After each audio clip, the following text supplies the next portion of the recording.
இந்திய யூனியன் முஸ்லிம் லீக்கு இந்திய விடுதலைக்கு முன்பாக நடைபெற்ற தேர்தலில் சென்னை மாகாணம் என்ற அந்த தேர்தலில் 1946 இந்திய யூனியன் முஸ்லிம் லீக்கு 28 சட்டமன்ற உறுப்பினர்கள் சென்னை மாகாணத்தில் இருந்தார்கள். 28 சட்டமன்ற உறுப்பினர் இருந்தாங்க. எப்போ? இந்திய விடுதலைக்கு முன்பாக. சென்னை மாகாணம் சொல்லக்கூடிய ஆந்திரா இதெல்லாம் சேர்ந்து இருக்கக்கூடிய அந்த நேரத்தில் 28 எம்எல்ஏக்கள் முஸ்லிம் லீக் எம்எல்ஏக்கள் இருந்தார்கள். எதிர்கட்சி தலைவராக, சென்னை மாகாண எதிர்கட்சி தலைவராக கண்ணியமிகு காகிதம் இல்லத் அவர்கள் சென்னை மாகாணத்தில் எதிர்கட்சி தலைவராக இருந்தார்கள். இன்னைக்கு தமிழ்நாட்டு எதிர்கட்சி தலைவர் உதயநிதி ஸ்டாலின் இருக்கார் இல்லையா? அப்ப 1946 எதிர்கட்சி தலைவராக கண்ணியமிகு காகிதம் இல்லத் அவர்கள் இருந்திருக்கிறார்கள். அது மட்டுமல்ல, அரசியலமைப்பு இந்தியா விடுதலை அடைஞ்சிரும், இந்தியாக்கான அரசியல் சாசன சட்டத்தை உருவாக்கணும். அந்த அரசியலமைப்பு நிர்ணய சபை உறுப்பினர் வேணும். அந்த சபை உறுப்பினர் தான் அந்த அரசியல் சாசன சட்டத்தை உருவாக்க முடியும். அப்படி அரசியல் சபை நிர்ணய சபையுடைய உறுப்பினராக கண்ணியமிகு காகிதம் இல்லத் அவர்கள் இருந்திருக்காங்க.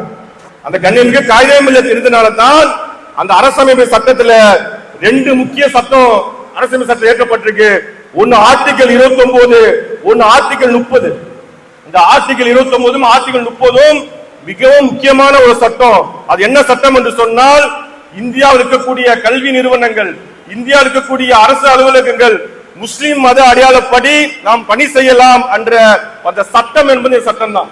இன்னைக்கு பேசுறோம் இல்லையா, ஸ்கூல்ல ஒரு ஹிஜாப் அணிய விட மாட்டாங்க, ஹிஜாப் அணியது அவங்களுடைய உரிமை, ஹிஜாப் போட்டு சொல்லி இந்த உரிமையெல்லாம் அன்றே காகிதம் இல்லத் அவர்கள் ஆர்டிகல் 29, ஆர்டிகல் 30 அந்த சட்டத்தை கொண்டு வந்திருக்காங்க என்பதை நாம் புரிந்து கொள்ள வேண்டும்.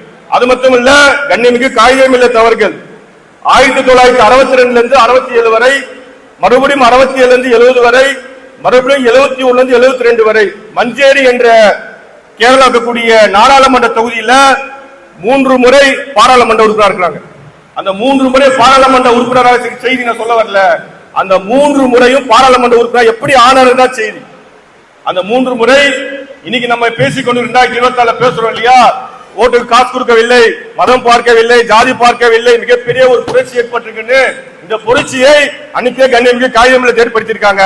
என்னவென்று சொன்னால், 1962 தேர்தல் அறிவிக்கும் போது சென்னையில் இருந்து காகிதம் இல்லத் கிளம்புறாங்க. மாவட்ட ஆட்சியர்கிட்ட ஒரு லெட்டர் மட்டும் வாங்கிட்டு போறாங்க. இந்த மாதிரி சென்னையில இருந்து ஒரு மாஞ்சேரி தொகுதியில போட்டியிட போறான்னு சொல்லி சென்னையில ஒரு ட்ரெயின் ஏறுறாங்க, மாஞ்சேரியில இறங்குறாங்க, வேட்புமனு தாக்கல் செய்யறாங்க, திருப்பி வேற ட்ரெயின்ல சென்னைக்கு வந்துடுறாங்க. தேர்தல் நடக்குது, வெற்றி பெற்றுவாங்க. ஒரு தேர்தலுக்கும் போய் பிரச்சாரம் பண்ணதில்லை, ஒரு வீட்லயும் போய் நோட்டீஸ் கொடுத்ததில்லை, ஒரு தேர்தல் நிக்கிறேன்னு சொன்னதில்லை.